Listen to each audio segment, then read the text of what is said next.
America की federal court ने राष्ट्रपति डोनाल्ड ट्रंप द्वारा जन्मजात नागरिकता को खत्म करने के लिए जारी किए गए आदेश पर 14 दिनों की अस्थायी रोक लगा दी। यह फैसला फेडरल कोर्ट के जज जॉन कैफनोर ने वॉशिंगटन, एरिजोना, इलिनॉइस और ओरेगन राज्यों द्वारा दायर याचिका पर सुनाया। जज का आदेश स्पष्ट रूप से असंवैधानिक। जी हां, सीएनएन के मुताबिक सुनवाई के दौरान जस्टिस डिपार्टमेंट के वकील से सवाल करते हुए जज कैफनोर ने कहा कि ट्रंप का ये आदेश स्पष्ट रूप से असंवैधानिक है। उन्होंने कहा, मैंने अपने 40 साल के न्यायिक करियर में ऐसा कोई मामला नहीं देखा जो इतना साफ तौर पर संविधान के खिलाफ हो। मामले की अगली सुनवाई 5 फरवरी को होगी।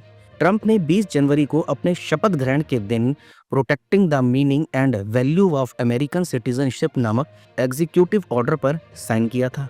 इस आदेश के जरिए 3 परिस्थितियों में जन्मजात नागरिकता पर रोक लगाई गई, जैसे कि अगर बच्चे की मां अवैध रूप से अमेरिका में रह रही हो, अगर मां अमेरिका की वैध लेकिन अस्थायी निवासी हो, अगर पिता अमेरिकी नागरिक या स्थायी निवासी न हो। ट्रंप के आदेश के खिलाफ 22 राज्यों के अटॉर्नी जनरल ने फेडरल कोर्ट में याचिका दायर की। उनका कहना है कि 14वें संशोधन के तहत हर व्यक्ति को अमेरिका में जन्म लेने के बाद नागरिकता का अधिकार है और इसे रोकने का अधिकार राष्ट्रपति या कांग्रेस के पास नहीं है।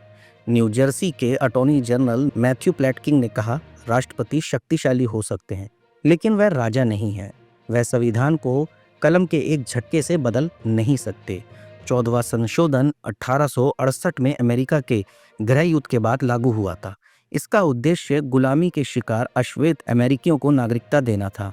इसके तहत कहा गया कि अमेरिका में जन्म लेने वाला हर व्यक्ति नागरिक होगा, चाहे उसके माता पिता का इमिग्रेशन स्टेटस कुछ भी हो। हालांकि आलोचकों का कहना है कि इस कानून का फायदा उठाकर गरीब और युद्धग्रस्त देशों के लोग अमेरिका में बच्चों को जन्म देते हैं। इसे बर्थ टूरिज्म कहा जाता है।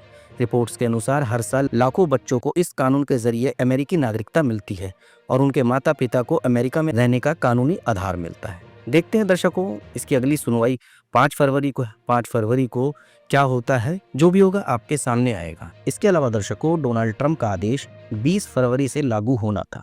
फेडरल जज का आदेश डेमोक्रेट्स के नेतृत्व वाले राज्यों और सिविल राइट्स ग्रुप्स की याचिका पर आया, जिसमें ट्रंप के कार्यकारी आदेश को चुनौती दी गई। डोनाल्ड ट्रंप ने सोमवार को शपथ लेने के बाद अमेरिकी एजेंसियों से ऐसे बच्चों की नागरिकता स्वीकार नहीं करने का आदेश दिया था, जैसा कि मैंने आपको बताया कि जिनके ना तो माता और ना ही पिता अमेरिकी नागरिक हो, उनके लिए ये बड़ा फैसला लिया गया था।